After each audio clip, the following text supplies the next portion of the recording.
J'ai fait un peu en trois parties, parler d'abord des territoires, ensuite d'architecture et ensuite des conditions du projet d'architecture. Bon, c'est un peu tout pareil. En réalité, je vais parler de ça tout du long, mais j'ai classé ça comme ça.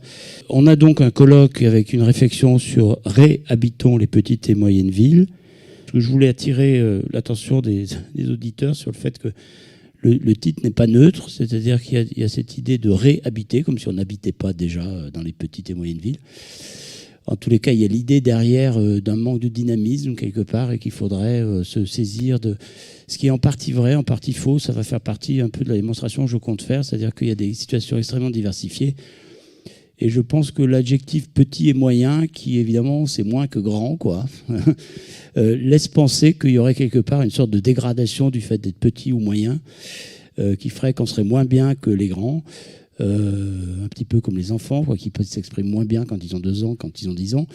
En fait, c'est pas comme ça que ça se passe. En fait, évidemment, il n'y a aucune notion de hiérarchie entre des villes de taille qui peuvent être extrêmement différentes. C'est beaucoup plus complexe que ça, bien évidemment. Je le dis parce qu'il y a une sorte de chose qui est sous-tendue dans le titre, qui est qu'il faudrait se réapproprier, reconquérir, etc., des lieux qui seraient un petit peu quelque part abandonnés.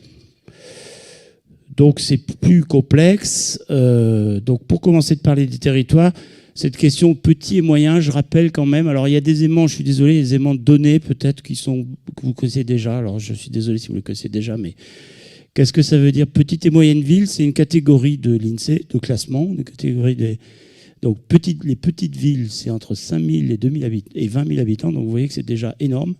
Par rapport à un village qui fait 200 habitants, il y a déjà je ne sais combien de dizaines de milliers de villages qui font moins de 1000 habitants en France. Donc on est déjà dans la classification déjà de choses moyennes, on va dire, quand on est petit.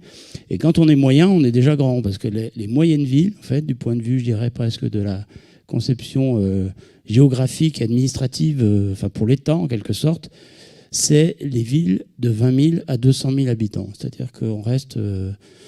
une ville de 70 000 habitants, par exemple, c'est une ville moyenne. Donc ça donne quand même un seuil, parce qu'évidemment, c'est beaucoup, 70 000 habitants. Donc on pourrait être entre, là, j'ai mis 2 exemples, Chaumont et Neuville-sur-Seine. Par exemple, Chaumont, moi je connais bien, parce que je suis architecte de conseil du maire de Chaumont.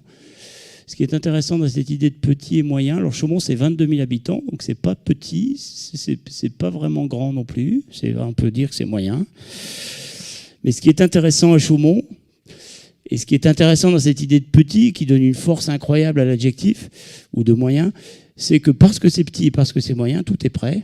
Et donc, c'est une ville à la campagne, en gros. Il n'y a pas de périurbain, il n'y a pas de tartine autour. C'est pas Clermont, par exemple. C'est-à-dire qu'on n'est pas dans un système métropolitain où pour sortir de la ville... Alors j'exagère un peu parce que clairement c'est pas si loin quand même. Mais pour sortir de la ville, il faut faire un effort, quoi. On est tout de suite, en fait, à 5 minutes, on habite au milieu, et à 5 minutes, on est à la campagne, mais en pleine campagne, en plus une campagne extrêmement qualitative avec des grandes forêts, des champs, etc. Et il n'y a pratiquement pas de la commune, le territoire, la tâche urbaine que vous voyez, c'est à peu près le territoire de la commune, grosso modo. C'est-à-dire qu'il n'y a pas d'autres communes qui viendraient faire tampon entre Donc c'est ça l'avantage d'être petit. Alors c'est encore plus vrai dans la ville que je montrais avant, la Neuville-sur-Seine, que j'ai mis au hasard. Hein.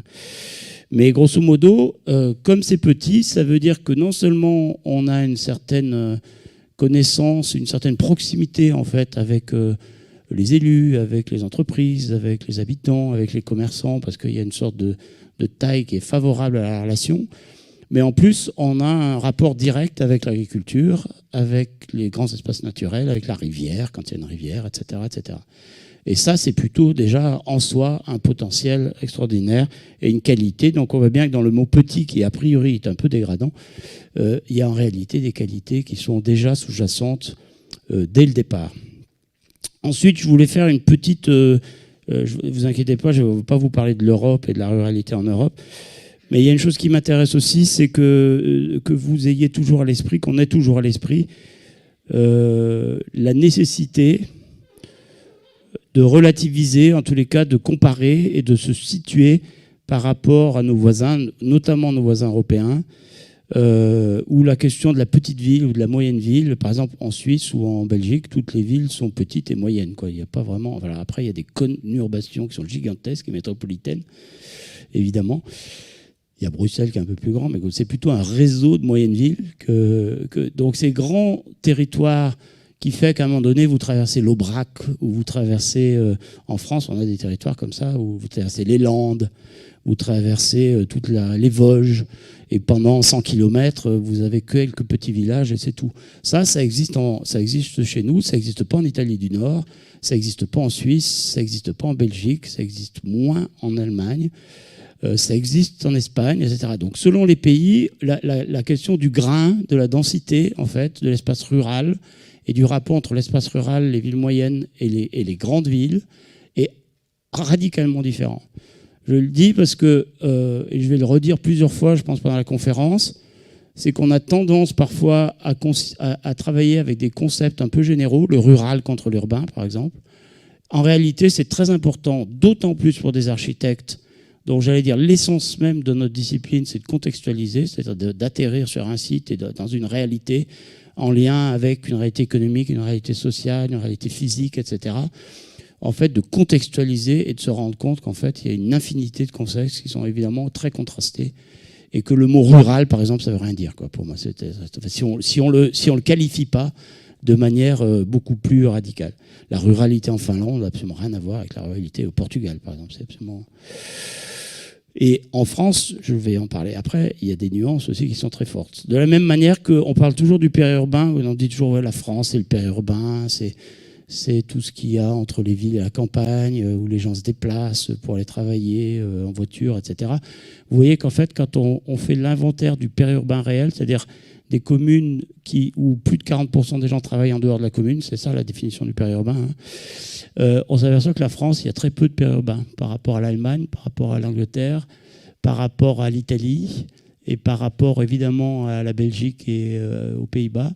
On est plutôt dans un pays où en réalité il y a des grands contrastes entre des villes et des métropoles, certes périurbanisées à la marge, et des grands territoires ruraux où il y a peu de périurbains. Donc cette carte, je trouve assez explicite pour dire que ce qu'on considère comme une espèce de trésor national, en réalité, c'est plutôt un phénomène marginal à l'échelle dès qu'on élargit un peu le focus. De la même manière, les petites villes, vous voyez, je prends juste un exemple, Jyväskylä, petite ville, 130 000 habitants, complètement isolée au milieu de la Finlande. C'est une capitale régionale de toute une région très importante, où il y a, entre parenthèses, j'ai ça comme ça, mais toute une série de chefs-d'œuvre d'architecture, comme quoi on peut être petit et rayonner dans le monde entier, y compris par l'architecture. Clairement, en fait, Jyväskylä, c'est une ville qui a fondé sa reconnaissance internationale sur la question de l'architecture, malgré sa petite taille à l'échelle mondiale et son caractère totalement invisible. J'allais dire, c'est une ville qui est invisible sur l'échiquier économique mondial et qui, par contre, est extrêmement visible sur l'échiquier architectural. Ça n'a absolument rien à voir, c'est des choses qui sont déconnectées. Évidemment, que je voulais signaler. Et puis, toujours pour relativiser, vous voyez un pays voisin tout entier fait d'un réseau de petites et moyennes villes, la Suisse. Et donc ça, c'est un extrait d'un article publié par le Visiteur automne 2000 sur la conférence de André Corbeau, géographe suisse, sur la Suisse, où il parle de la Suisse, en fait, et où il montre ces deux catalogues, les annuaires. À l'époque, il y avait encore les annuaires quand il publiait le livre. Je ne sais pas si vous vous rendez compte, c'était carrément la préhistoire maintenant, les annuaires, je ne sais plus que ça existe. Mais en gros, les gros bottins où il y avait tous les numéros téléphoniques des deux plus grandes villes urbaines de Suisse, qui sont Zurich et Genève, et sur lequel il y a des champs de blé, prairies, etc. Ce qui est une espèce de paradoxe, et il en parle, il dit c'est l'impossibilité de la Suisse à se représenter comme un territoire urbain, alors qu'en fait c'est un territoire qui est profondément urbain. C'est-à-dire que les modes de vie, les proximités, la manière de se déplacer, il y a une sorte de réseau ferré qui ressemble à une espèce d'immense métro dont la région parisienne rêverait. Enfin, moi je le pratique puisque j'enseigne en Suisse. Maintenant, avec le Covid, et puis j'ai décidé de faire des efforts et de prendre moins souvent l'avion, donc je vais tout le temps en Suisse, à Mendrisio, en train. C'est 7 heures de train. Mais au moins, je vois la performance, c'est-à-dire c'est absolument spectaculaire. C'est un métro, quoi. C'est un métro, le train en Suisse. C'est tac, tac, tac, tout fonctionne, tout marche impeccable et tout. Donc c'est un territoire complètement urbain, et en même temps, c'est une espèce d'immense campagne paysagère. Ce que décrivait d'ailleurs, vous voyez, Jean-Jacques Rousseau, à la fin du XVIIIe siècle, mais en effet, qui jamais eu dû s'attendre à trouver une manufacture dans un précipice. Il n'y a que la Suisse au monde qui présente ce mélange de la nature sauvage et de l'industrie humaine. La Suisse entière n'est pour ainsi dire qu'une grande ville dont les rues, larges et longues, plus que celles de Saint-Antoine, sont semées de forêts, coupées de montagnes et dont les maisons éparses et isolées ne communiquent entre elles que par des jardins anglais. C'est une espèce de texte assez romantique, mais qui décrit ce territoire, cette imbrication en fait entre l'activité économique, la ville et la campagne et la nature complètement entremêlées. Et puis il y a cette vision un peu mélancolique, j'allais dire, peut-être des petites et moyennes villes, dont, alors c'est pas tout à fait le discours de Raymond Depardon, hein, donc je ne veux pas parler à sa place parce qu'il est beaucoup plus optimiste que ça et beaucoup plus positif que ça, mais bon, j'ai mis cette photo-là. Par contre, c'est le discours par exemple, d'Olivier Rasmont, comment la France a tué ses villes, un des livres assez fondateurs du débat actuel là, sur les petites villes, mais qui dramatise un peu, si vous voulez, alors qui effectivement insiste sur des phénomènes qui sont certes assez nuisibles, notamment la gestion de l'urbanisme commercial, mais qui a tendance un peu à ramener la réalité vers ses côtés les plus négatifs, sans tenir compte de toute la diversité des situations, peut-être. Et en plus, j'allais dire, un discours peut-être, enfin, dont moi je prends toujours beaucoup avec précaution, parce qu'il a tendance à généraliser en fait, des phénomènes qui sont en réalité extrêmement contrastés. Alors contrastés, j'ai juste fait le petit jeu comme ça sur Géoportail, je pense que vous pouvez tous faire ça avec les statistiques. Mais si on prend n'importe quel critère de social ou d'âge des logements, d'âge des personnes, etc., on se rend compte qu'en fait le territoire français, y compris le territoire français dit rural, c'est-à-dire avec des paysages agricoles extrêmement présents, des paysages forestiers ou agricoles extrêmement présents, majoritaires, on a des répartitions extrêmement contrastées. Si on prend par exemple les personnes seules, on voit qu'elles sont plutôt dans les grandes villes et dans une partie de la campagne, mais pas partout. Que c'est pas la même chose, c'est pas exactement la même chose qu'un autre phénomène, par exemple, de contraste, qui est la littoralisation et la métropolisation, qui fait que ça, c'est les permis de construire, les bulles bleues, là, hein, c'est les permis de construire délivrés, notamment aux maisons individuelles, etc., d'urbanisation de l'espace rural. Pendant les 10 ans de 2000 à 2010, je crois, enfin, je ne me rappelle plus exactement, oui, c'est ça. Donc c'est un travail de repérage et on voit en fait que la dynamique constructive, c'est-à-dire le nombre de bâtiments construits sur des espaces ruraux, donc la croissance des villes, mais plutôt sur des espaces périurbains avec des petites maisons, c'est plutôt soit le tour des grandes métropoles, mais pas uniquement, pas que. Le tour de Toulouse, on repère bien, hein, je ne vais pas faire le tour de la couronne lyonnaise, etc. Mais c'est surtout le littoral, vous voyez, sud-est, ouest, qui sont extrêmement dynamiques aujourd'hui et qui sont des zones riches aujourd'hui. Principalement, ce qu'on oublie de dire souvent, c'est parce qu'elles ont bénéficié de fonds structurels européens à l'époque où il y a des péréquations majeures et que dans les années 70, en fait, c'était en réalité des territoires, il y avait énormément de territoires en friche, à Bordeaux, à Nantes, etc., qui sont aujourd'hui présentés comme des modèles de dynamique métropolitaine. En réalité, étaient en souffrance et elles ont bénéficié, en fait, de péréquation, c'est-à-dire de transfert de richesses, pour les redéployer, et qui fait qu'aujourd'hui, c'est des territoires très attractifs, qui attirent des gens, qui y compris avec des migrations internes. Je dis ça comme ça, mais par exemple, Nantes et Toulouse, c'est 10 000 habitants par an en plus. C'est-à-dire chaque année, il faut construire 4 000 logements pour accueillir les nouveaux habitants, par exemple. C'est juste en plus des besoins internes. Donc il y a et ça concerne les villes elles-mêmes et ça concerne toutes les petites villes qui sont autour. Donc il y a des très grands déséquilibres. Vous voyez, la carte, elle n'est pas du tout homogène et elle n'est pas du tout. Il y a une partie de l'espace rural qui se fait miter par ces élans-là, mais pas partout.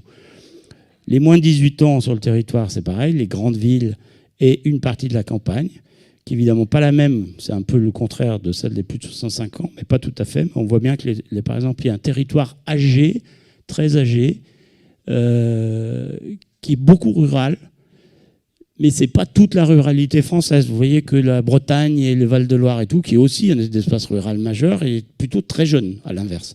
Donc il y a une ruralité jeune et une ruralité âgée.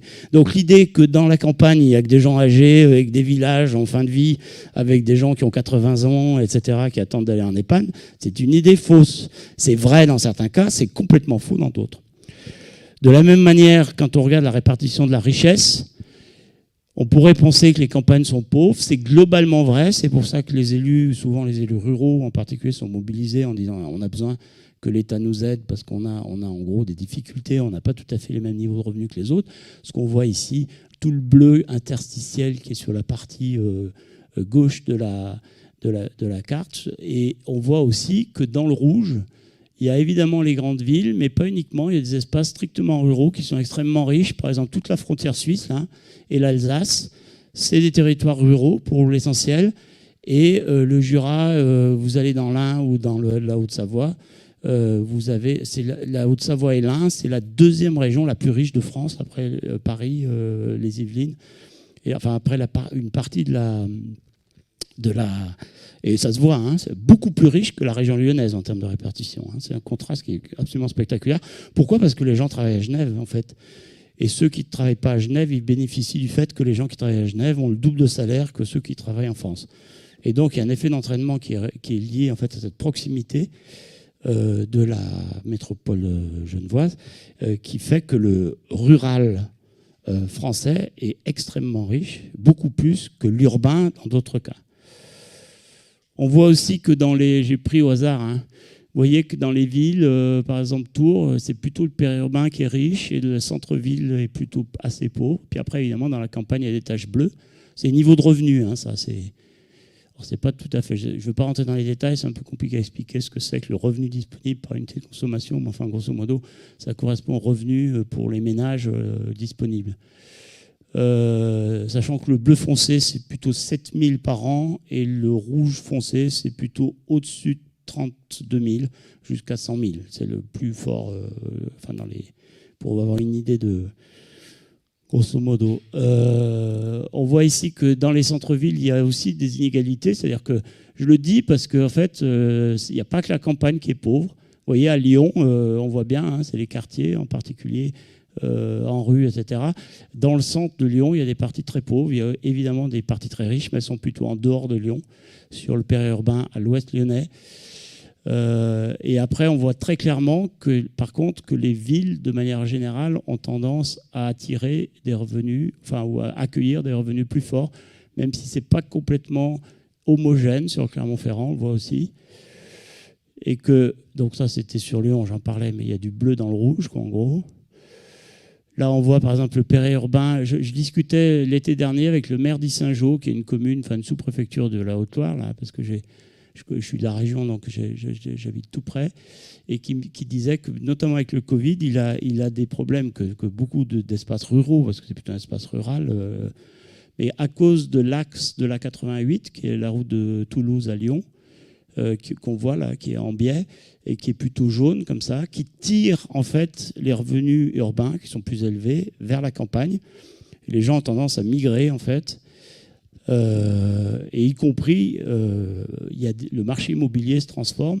C'est-à-dire qu'en gros c'est assez marrant, c'est-à-dire que l'État qui a investi dans des infrastructures contribue en fait à accentuer la pression foncière sur les espaces ruraux par le transfert de richesse en fait qui se fait de la ville vers la campagne.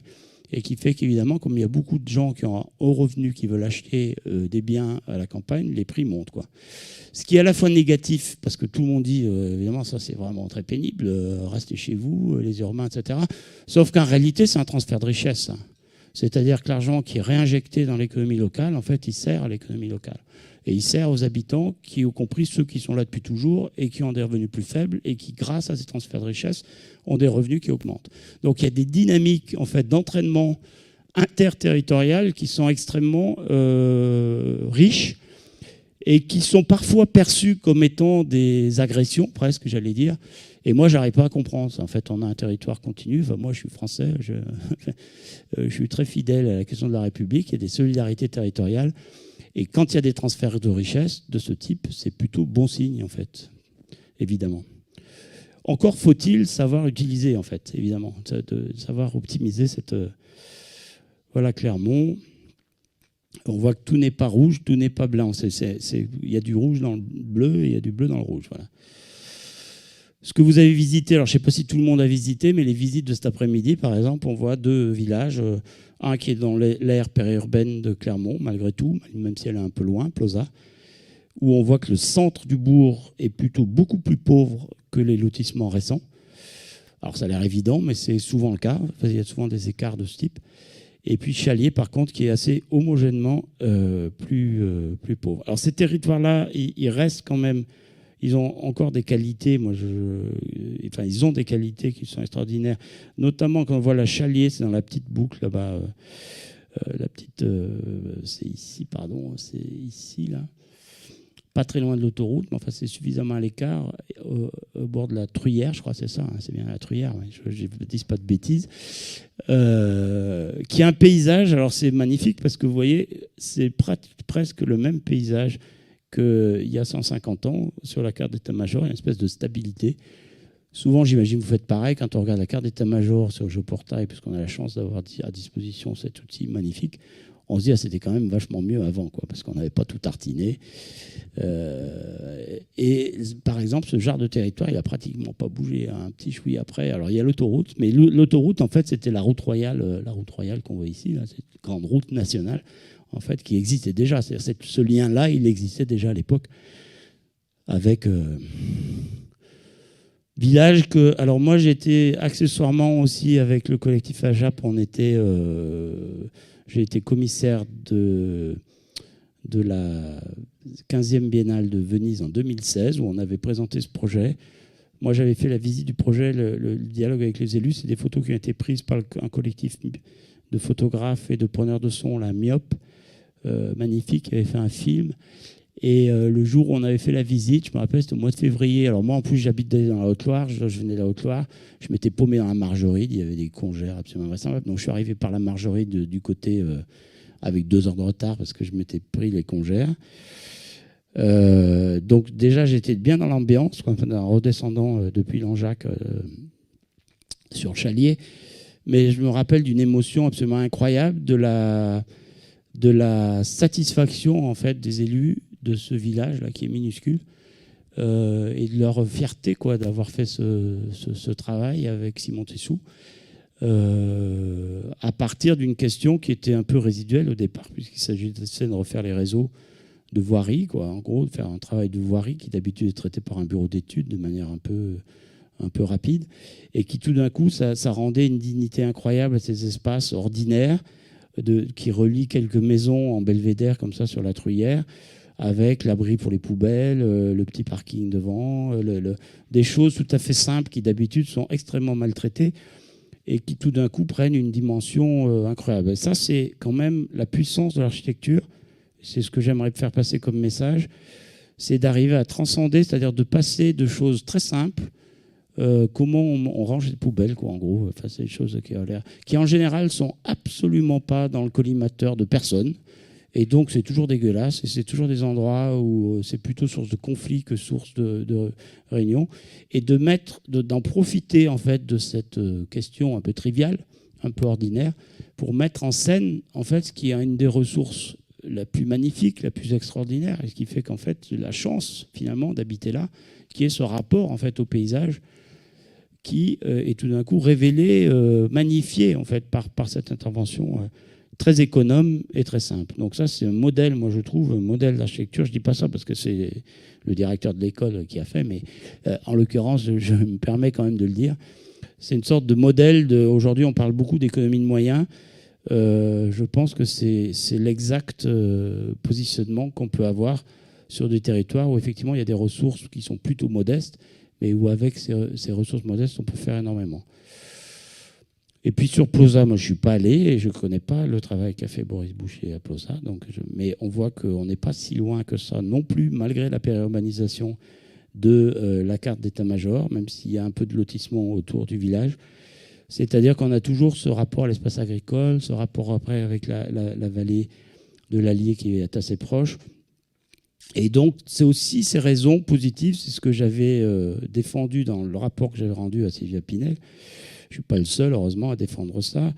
Le périurbain ou les petites villes ou les villages, quand les gens décident d'y rester ou décident de s'y installer, c'est pas uniquement parce qu'ils peuvent pas ou parce qu'ils veulent pas aller en ville, mais c'est parce qu'ils ont envie d'être là. En fait, c'est important. Et donc, ils ont des éléments positifs qui les poussent à être là. Soit c'est le rapport au paysage, soit c'est la manière de vivre, soit c'est, etc., un certain rythme, une certaine proximité avec ce qui est autour, un certain nombre de valeurs, etc., qui sont très souvent liées en fait au sol. Une autre chose sur ces questions de petites villes, mais c'est lié aussi à peut-être au moins l'exemple de Plaza, là, qui est un peu plus périurbain que les autres, c'est qu'il faut arriver à se départir. J'ai mis cet exemple qu'on avait aussi mis dans la biennale, dans l'exposition Nouvelle Richesse, qui était une sorte de boulangerie, le genre de boulangerie où on s'arrête en voiture pour prendre le pain, qui est en dehors de la ville, d'arriver à se plonger dans le réel du quotidien en fait, des habitants d'un territoire, au-delà de la mélancolie, quoi, parce que j'allais dire la mélancolie positive, hein, mais on a tous envie que les bourgs soient dynamiques et que la boulangerie soit dans le centre-bourg. Il se trouve que dans beaucoup de situations contemporaines, la boulangerie, elle est plus dans le centre-bourg, et que le boulanger, quand il crée son entreprise, le banquier lui dit, écoutez, c'est une condition, si vous voulez créer votre entreprise, vous vous mettez à côté de la route, là, avec un parking, parce que sinon, vous n'allez pas tenir. Et c'est réellement, par exemple, c'est typiquement l'origine de cette commande. C'est-à-dire tout d'un coup, les architectes répondent à une commande qui est de dire, le boulanger, il aimerait bien qu'il y ait un peu de soin apporté à son bâtiment. Alors c'est des gens qui sont issus de la famille Lacaton-Vassal, etc., qui sont extrêmement précis et qui ont dessiné une boulangerie où on peut prendre un verre, etc., et qui devient un lieu collectif très transparent, etc., qui ne ressemble pas du tout en fait aux boîtes habituelles qu'on voit partout, qui est traité avec beaucoup d'amour, quoi, en quelque sorte, ou avec beaucoup de soin, de délicatesse, malgré son caractère périurbain, mais qui est complètement ancré dans la vie quotidienne des gens, y compris de ceux qui habitent au village à côté de Neuville-sur-Seine. Et donc, c'est assez important de, certes, s'intéresser à la question patrimoniale, à la question du centre-bourg, comme l'a fait Simon Tessou sur Chalier, où on est là, il n'y a pas de périurbain, donc on est vraiment sur la partie historique du village. Mais c'est aussi important de dézoomer tout le temps et de se dire, mais alors, qu'est-ce qui se passe avec l'agriculture? Qu'est-ce qui se passe avec l'industrie? Qu'est-ce qui se passe avec le commerce? Qu'est-ce qui se passe avec l'infrastructure? Qu'est-ce qui se passe avec des choses un peu plus rugueuses, un peu moins sexy, j'allais dire, mais qui sont en fait des choses qui appartiennent au quotidien. Et si on ne s'approprie pas ces sujets, en fait, ils sont tout simplement maltraités.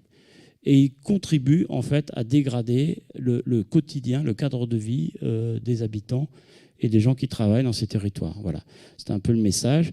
Ce qui veut dire que quand on travaille, alors j'ai mis 2-3 exemples, quand on travaille sur des PLU ou sur des projets urbains dans les territoires ruraux, alors j'ai mis notamment par exemple ce projet là d'un Ville-l'Évêque dans le Maine-et-Loire, où on voit avec le projet de redynamisation d'un bourg, un peu avec des questions d'espace public, de choses un peu de tissu urbain, j'allais dire un peu dense, qu'on reconnaît, etc., du centre historique. Mais on voit que tout ça, ça se tire comme ça sur les faubourgs, et que très vite, on est dans les espaces naturels, on a un rapport avec la rivière, etc. Et donc, évidemment, le projet, je veux dire, la compréhension fait d'un territoire, d'une petite ville ou d'un petit village, etc., c'est évidemment le rapport au patrimoine et à son histoire et à son centre historique et à l'éventuelle déshérence de son centre historique, mais c'est aussi tout ce qui se passe en lien avec son environnement proche, qui est souvent magnifique et qui est souvent là où les gens vont, parce qu'il y a une rivière, parce qu'il y a une plage, parce qu'il y a une forêt, parce qu'il se passe des choses, en gros, intéressantes. Et donc, c'est toujours quelque chose qui est à la fois très urbain dans le tissu et puis très en lien avec la question du paysage. Et donc, si l'architecte s'intéresse à ça, il doit quelque part s'acculturer sur ces questions-là de manière très forte. Je sais que dans cette école, on est très sensible à ces, tout domaine confondu, à ces questions. Moi, j'ai travaillé, par exemple, c'est juste un petit exemple où je veux très peu parler de ce que je fais, mais c'est parce que c'est pas l'objet. Mais par exemple, c'est une ville moyenne, 77 000 habitants, qui est énorme hein, par rapport à l'autre, mais qui est quand même une ville moyenne du point de vue qui n'est pas du tout un système métropolitain. Pau, c'est assez inaccessible. Il faut 2 heures quand on est à Toulouse. Pau, face aux Pyrénées, avec un travail qu'on a fait de réhabilitation d'une sorte de bras de rivière qui est derrière le château d'Henri IV, en plein cœur du centre-ville, et qui participe à la revitalisation du centre-ville, mais on l'a fait pas en étant fermé sur le centre-ville, qui est la partie blanche là, autour du vert clair. Excusez-moi, je n'ai pas mis la bonne carte, mais normalement, il y a la ville autour, là, évidemment. Qui fait que depuis le centre-ville, qui est tout autour, excusez-moi de ne pas avoir mis la carte, on voit le centre-ville tout autour, on passe à pied dans ce jardin, et puis on arrive là, puis on arrive au bord du Gave de Pau, puis on se retrouve à un petit restaurant ici tout au bord de la rivière avec la vue sur les Pyrénées. Et donc, de manière continue, en 20 minutes en vélo, quoi, même pas une demi-heure, 3/4 d'heure à pied, donc vraiment à proximité immédiate, on a ce rapport aux Pyrénées, au grand paysage, qui fait que ça vaut peut-être le coup de rester habité au centre-ville, ne serait-ce que pour ça. Vous voyez ce que je veux dire ? C'est-à-dire, qu'est-ce qui fait qu'on serait dans le centre-ville de Pau ? Certes, il y a le patrimoine, certes, il y a Henri IV, certes, il y a les commerces, certes, il y a le petit café du coin, bien sûr, et le fait qu'on peut acheter au coin de la rue à manger, mais il y a aussi le fait qu'en un quart d'heure, on est dans un paysage incroyable tout de suite, quoi. Ce qui est loin d'être le cas à Clermont, et loin d'être le cas dans des villes encore plus grandes.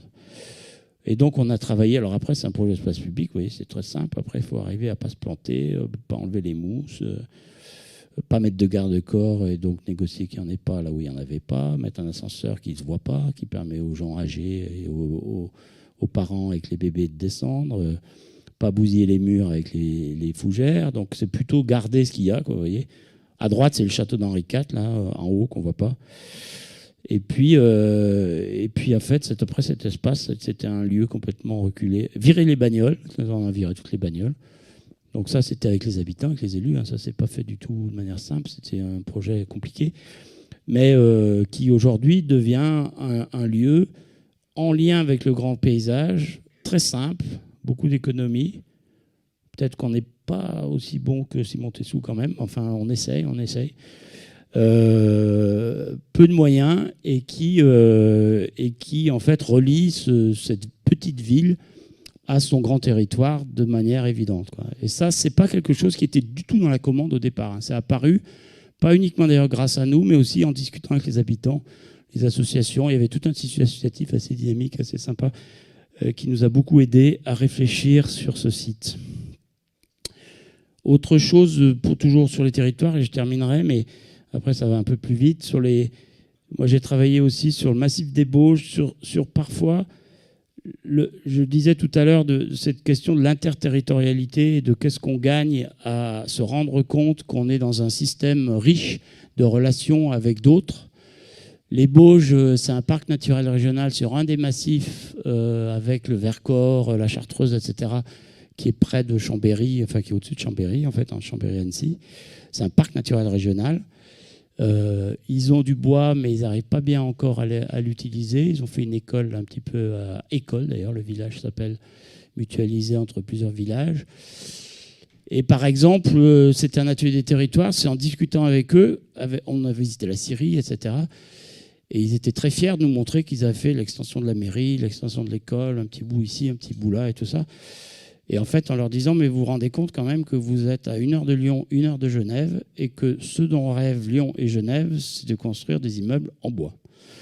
Et que le bois, ils vont le chercher en Autriche, parce qu'en gros, vous ne savez pas le fournir. Ils ne sont pas prêts de savoir le fournir. Mais en tous les cas, ils se sont tout d'un coup rendus compte, quand même, malgré tout, que la Syrie, qui en fait fabrique 5 maisons en kit par an, et fait 2-3 petits projets publics d'extension, elle avait un avenir quelque part beaucoup plus dynamique que simplement son environnement local. Mais ça reste local, ça reste hyper contextuel de se dire qu'est-ce qui se passe à Genève, qui est juste derrière, et qui nous apporte éventuellement...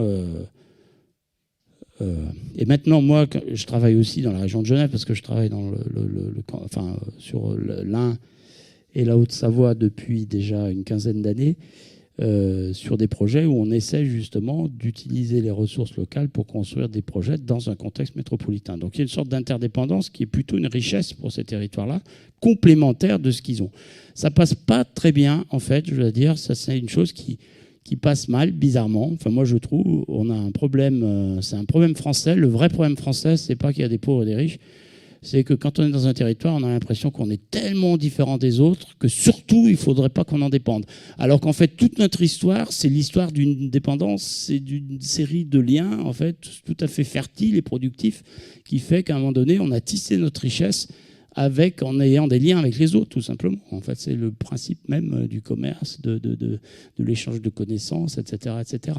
Donc, il y a un vrai problème de représentation du territoire sur la capacité à prendre conscience de ses ressources et aller quelque part les échanger pour le bien du territoire avec les autres. Par exemple, la Corrèze, on a travaillé sur le périurbain corrézien. Alors c'était sympa, c'était l'État qui organisait Et puis l'État disait, en gros, il nous avait un peu mandaté en disant, il faut essayer de faire comprendre aux Corréziens que d'aller en bagnole au boulot, c'est pas bon, quoi. Parce que quand même, la bagnole, ça émet du carbone et c'est pas top, quoi. Donc, bon, certes, en fait, quand vous êtes à Tulle et que vous habitez à 15 km de Tulle et que vous bossez à Tulle, c'est un peu compliqué d'aller en bus ou en métro au travail. Et en réalité, on leur a fait le bilan carbone du territoire. Et c'est un territoire qui est tellement positif en carbone, c'est-à-dire qui fixe tellement de carbone, en fait, par rapport à ce qu'il émet, que c'est presque ridicule de parler de ce qu'émettent les bagnoles entre Tulle et les villages qui sont autour, par rapport, par exemple, par rapport à Clermont, par exemple. Clermont qui, par contre, est moins vertueux, j'allais dire, de ce point de vue-là. Mais grosso modo, pourquoi ? Parce qu'il y a des puits de carbone partout, en fait. Il y a des forêts, il y a des prés, etc. Et donc, c'est un territoire qui, potentiellement, dans le futur, va être tellement positif en fait en carbone, c'est que quand le carbone va passer dans un marché, c'est-à-dire quand il va à un moment donné correspondre soit à des taxes, soit à des achats, en fait, tout simplement, il va tout d'un coup avoir une richesse complémentaire qui va. Mais ça, ils ont du mal à le. C'est-à-dire qu'il y a une espèce de. Ça, c'est un truc que j'ai du mal à comprendre. Mais cette fois-ci, je comprends très bien, mais en fait, le rapport, j'allais dire, conflictuel entre territoires. C'est-à-dire le fait qu'à un moment donné, il y ait des transferts de richesses qui soient liés, par exemple, à cette ressource-là, ça a du mal à passer. Et je pense que c'est une occasion perdue parce que, évidemment, ça pourrait être l'occasion d'améliorer la dynamique de ce territoire, la qualité de vie, j'allais dire, ordinaire de ce territoire. Bon, après, je vais passer, mais c'est tout ça pour dire que tout le travail qu'on a pu faire sur des territoires, aussi des petites villes, etc., c'était à chaque fois un repérage de ressources, un repérage des chances en fait qui font qu'on habite là parce qu'il y a des éléments positifs et tout. C'est Schwartz, mais c'est peut-être en plus un peu en dehors. Évidemment, des productions architecturales, j'allais dire, c'est intéressant parce que souvent assez fortes, mais qui créent assez fortes, je veux dire, dans leur écriture, dans leur langage, mais très intelligemment positionnées. Vous voyez le rapport au mur, le rapport qui fabrique. C'est-à-dire l'extension de la mairie, elle fabrique un espace devant, c'est-à-dire c'est toujours le principe de l'économie de moyens et de l'intelligence du site. Avec un programme, vous fabriquez deux choses. C'est-à-dire vous aviez comme programme l'extension de la mairie, vous fabriquez la place. Donc c'est aussi l'intelligence de l'architecture qui, à un moment donné, dans des lieux où il y a a priori moins de moyens que dans la grande gabegie des villes beaucoup plus riches, évidemment, on a cette capacité parfois à avoir un bras de levier et où on a une commande simple et à partir de cette commande simple, on démultiplie en fait les effets de ce qu'on veut faire. Aussi la sorte de dignité, ça c'est aussi issu de nouvelles richesses, mais dans un petit village périurbain des Bouches-du-Rhône, au nord du massif de l'Étoile, ou au-dessus d'un ancien canal, simplement mettre une passerelle pour qu'on puisse se garer d'un côté, faire ses courses dans la boulangerie qui est dans le village de l'autre côté, et du coup tirer parti de manière très ordinaire d'un programme qui était à l'origine un parking pour desservir des commerces, mais qui tout d'un coup fait qu'on a cette expérience-là, et que du coup on n'est plus du tout dans la standardisation, on n'est plus du tout dans le générique, on n'est plus du tout dans l'habitude du parking avec la boulangerie à la con devant, mais non, tout d'un coup ça devient merveilleux. Et ça devient merveilleux, pas à partir d'une sorte de fantasme, de quelque chose qu'on aurait réinventé et qui viendrait de nulle part, mais à partir du lieu et de la qualité propre de ce lieu, de la mémoire qui était celle de ce canal. Là aussi, un projet très très simple. Encore un autre projet qui est plutôt sur le logement, qu'on avait aussi mis à Venise, mais j'aime beaucoup parce que c'est juste la prolongation d'une grange dans un village avec du logement social, très peu, je crois qu'il y a 5 logements sociaux pour des familles et pour des personnes âgées, mais qui est fait de telle manière que depuis le logement, on voit la vie du village, quoi. En fait, en gros, les gens âgés, là, ils sont là, mais ils voient passer tout le monde, ils peuvent faire coucou et tout. Et en même temps, derrière, les familles, non, mais ça a l'air bête, mais en fait, c'est ça l'architecture. En fait, soit vous voyez personne, soit vous voyez les gens, quoi. Déjà, ça fait une grosse différence, surtout quand vous avez 80 ans et que vous vous déplacez difficilement et tout ça, quoi. Ça change un peu les choses quand même. Quand on voit que n'importe quel EHPAD aujourd'hui donne sur un grillage avec le parking et qu'en fait, les gens sont traités quand même, parce que c'est même ça, de beaucoup, en fait, dans les systèmes génériques qui sont fabriqués par la standardisation des programmes qui atterrissent comme ça hors sol un petit peu partout. C'est comme ça, on traite les gens comme des chiens. Je pense même que souvent on traite les chiens mieux, en fait. Donc là, il y a une sorte d'humanité assez simple qui n'est pas du tout ostentatoire. C'est une architecture assez discrète. Je pense que d'ailleurs Jans, l'agence qui a fait ce travail en Meurthe-et-Moselle, ils ont une certaine austérité. Ils sont assez sévères dans leur langage, mais le volume, c'est simplement le volume d'une grange qui est derrière et qui a été, enfin, d'un hangar agricole qui a été prolongé pour faire pignon et s'adresser comme ça sur la rue principale du village. Et puis, pour terminer cette petite lecture sur la question des conditions du projet, j'ai un peu mis en vrac un certain nombre de pistes, mais la vision politique d'ensemble avec une approche économique renouvelée. Donc ça, je vais en parler après, mais je pense que c'est très important que les architectes, on s'intéresse à l'économie de manière un peu alternative. C'est-à-dire, qu'est-ce que c'est que la richesse, en gros?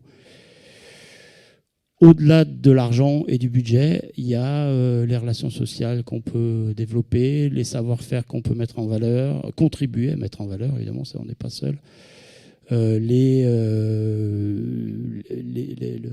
Attiser les relations démocratiques à l'intérieur d'un ensemble de personnes dans un village, etc., où en plus on a la chance d'avoir souvent des liens beaucoup plus directs avec les différents acteurs, que ce soit les entreprises, les habitants, les élus, etc., les techniciens. Il faut aussi une maîtrise d'ouvrage et des maîtrises d'ouvrage.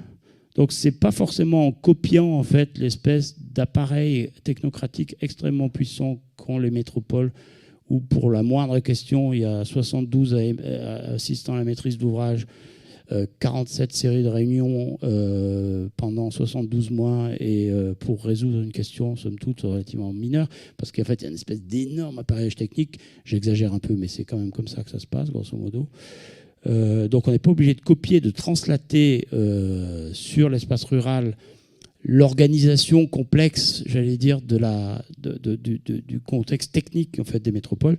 Mais par contre, il faut quand même une maîtrise d'ouvrage. Je le dis parce que souvent, il n'y a pas de maîtrise d'ouvrage. Ni public, c'est-à-dire que les élus ne se voient pas comme des maîtres d'ouvrage. En général, ils subissent les programmes parce qu'il y a une subvention qui arrive. Alors ils disent, tiens, il y a une subvention, je vais aménager ma route. Mais en fait, c'est pas j'ai envie d'aménager la route parce que je pense que. Donc ça change tout. C'est-à-dire qu'à la fin, c'est pas du tout la même chose qui sort. Hein.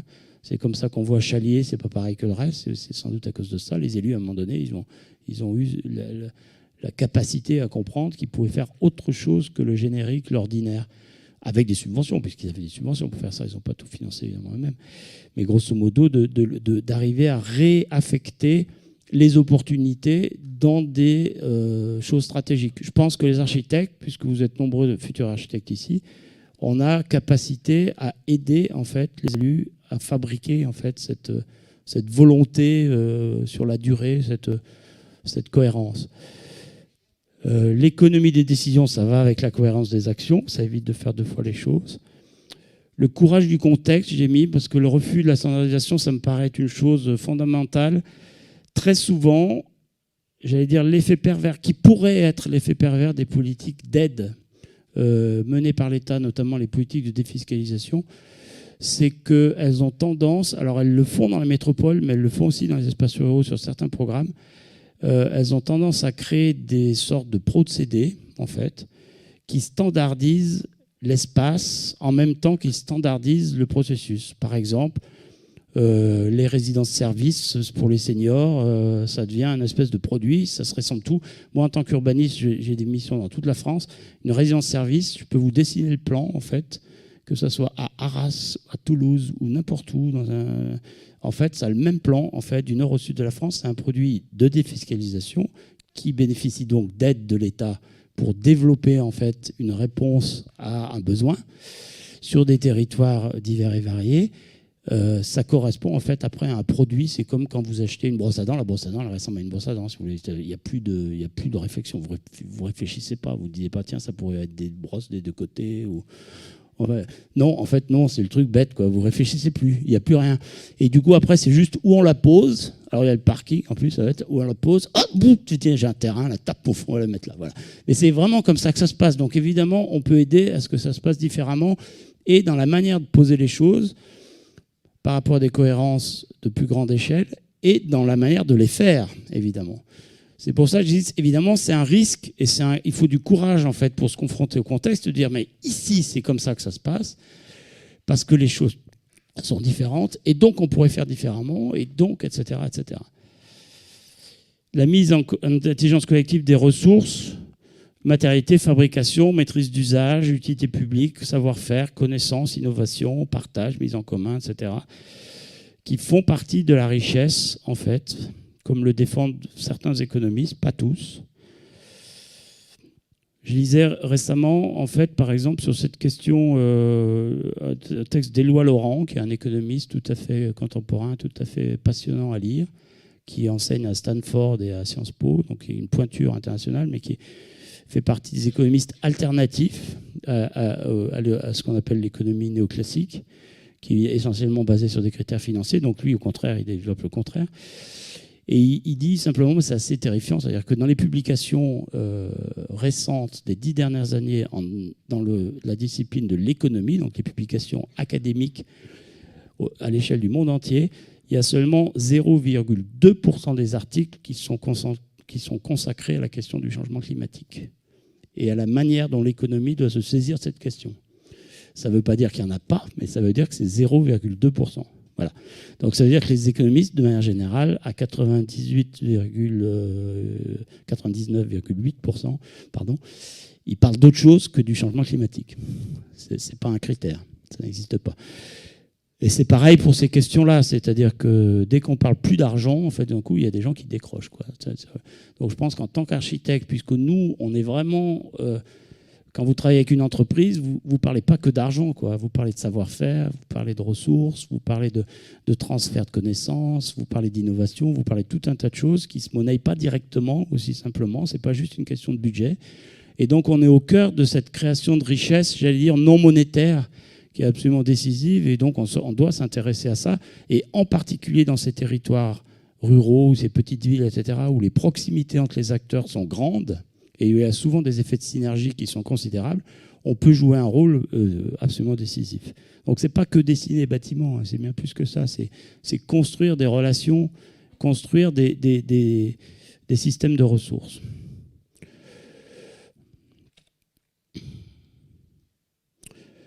Je cite quand même, alors ça c'est plus pour l'information, je ne sais pas si il faut que je finisse, c'est ça? Pardon. Ouais, il faut que excuse-moi, mais ouais, pardon, ouais. J'ai presque fini.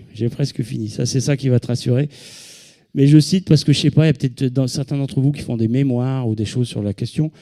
Il y a des gens comme Felipe Dallò, par exemple, qui était un pionnier de cette question de la groupe européen de recherche sur les milieux innovateurs, qui est absolument magistral sur cette manière différente de considérer l'économie.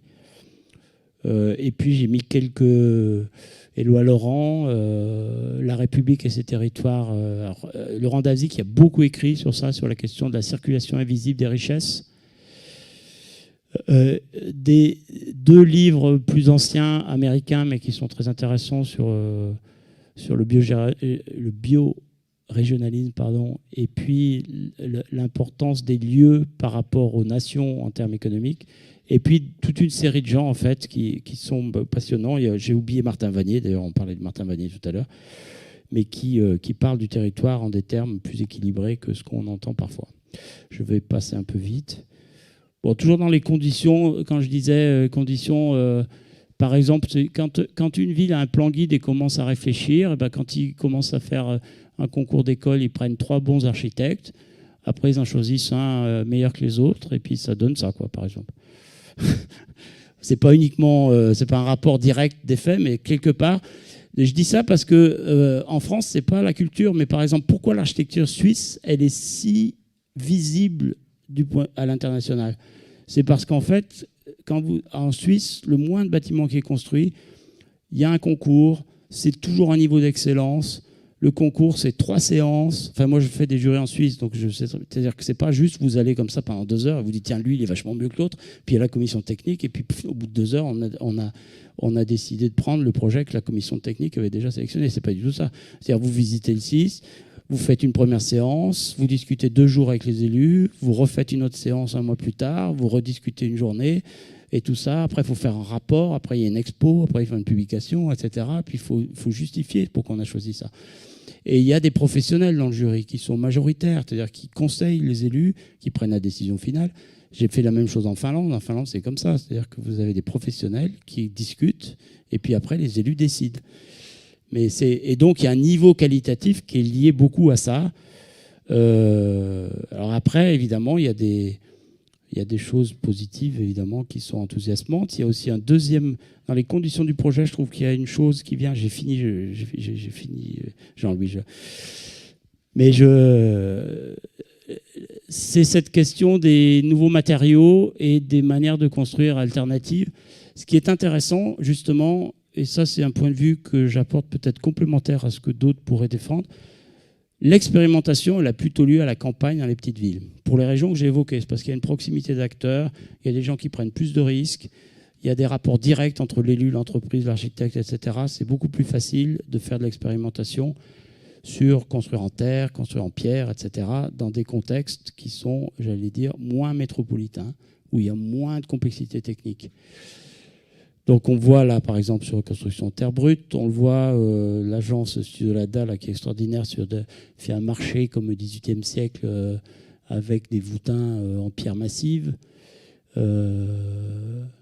C'est vrai, alors ça c'est le Pradès, c'est une zone métropolitaine, enfin c'est une petite ville, on va dire, avec ce travail sur la pierre et le béton.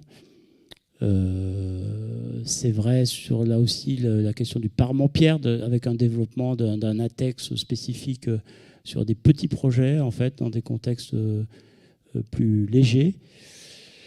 Et c'est vrai aussi parce que que cette expérimentation constante qui est une des motivations en fait pour l'architecte en fait de construire dans des contextes de taille plus réduite, c'est cette capacité en fait à l'innovation qui ne va pas forcément avoir sur les contextes métropolitains. Même si, parce que c'est un peu le paradoxe de la question, en réalité, la mise à niveau des filières, aujourd'hui, elle va venir des métropoles. C'est les métropoles qui financent la recherche pour passer les seuils d'infaisabilité que la réglementation impose aujourd'hui. Clairement, c'est dans les métropoles que ça va se jouer, mais à partir des ressources de la campagne. Ça, par exemple, c'est un projet qu'on fait à Nantes.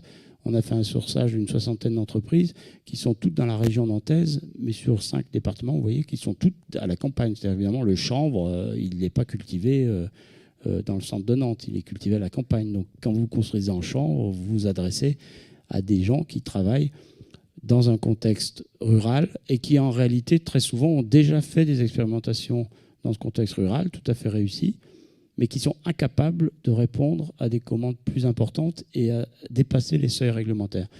Donc je termine sur ce message de positif, j'allais dire, du fait que ce qui se passe en fait dans ces petites villes, ces territoires ruraux, ces villes moyennes, c'est très à mettre en relation, moi je suis toujours dans l'interterritorialité, à mettre en relation très fortement avec ce qui se passe dans la métropole. Sinon on passe à côté de la question, et notamment sur ces questions d'éco-construction qui sont aujourd'hui dans une étape décisive. C'est-à-dire qu'aujourd'hui, concrètement, on ne sait pas encore très bien faire au quotidien. On essaye, mais on ne sait pas très bien faire. Et on saura le faire quand on arrivera à faire le lien. Et c'est aussi le rôle des architectes entre ce qui se passe en métropole et ce qui se passe dans la campagne. Il y a aussi, parce que là je vais me faire gronder si je développe, donc juste pour dire qu'il y a aussi, il faut qu'on débloque ce problème du rapport au patrimoine, parce que je pense qu'une des raisons pour laquelle on est bloqué dans beaucoup de cas, c'est parce qu'on n'arrive pas, non pas à perturber le patrimoine, parce que c'est pas ça la question.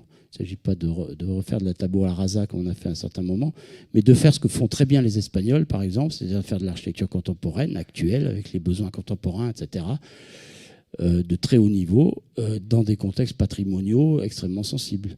On sait le faire, et on le fait très bien dans beaucoup d'exemples, mais on est quand même dans un background général qui laisse penser qu'on ne saurait pas le faire, et que donc c'est très compliqué. Ce n'est pas la culture. Moi, quand j'ai travaillé en Espagne, c'était mon premier travail. Dans un site classé, en fait, j'ai jamais eu de problème. On a parlé que d'architecture et on a fait de l'architecture contemporaine dans un site classé et ça n'a jamais été un problème, en fait. Ça faisait partie des gènes, en fait. C'était normal qu'il y ait une architecture contemporaine dans un site patrimonial. Chez nous, c'est pas normal. C'est quelque chose qui est toujours conçu comme exceptionnel, digne d'un prix, digne de je sais pas quoi. Oh, il a fait une école en face de la cathédrale, c'est génial et tout ça. Vous vous rendez compte, il a réussi à le faire. La BF a dit oui, la commission des sites aussi. Oui, mais sauf qu'en Espagne, au Portugal, ils font ça tous les jours, quoi. Enfin, de manière absolument courante, quoi. Donc on a un vrai problème de culture qui dessert beaucoup, ça dessert beaucoup les territoires ruraux et les petites villes, où la proximité avec la question patrimoniale, il n'y a que ça quasiment, que ce soit un patrimoine agricole ou un patrimoine de petites de bourg, en fait, elle est très très grande.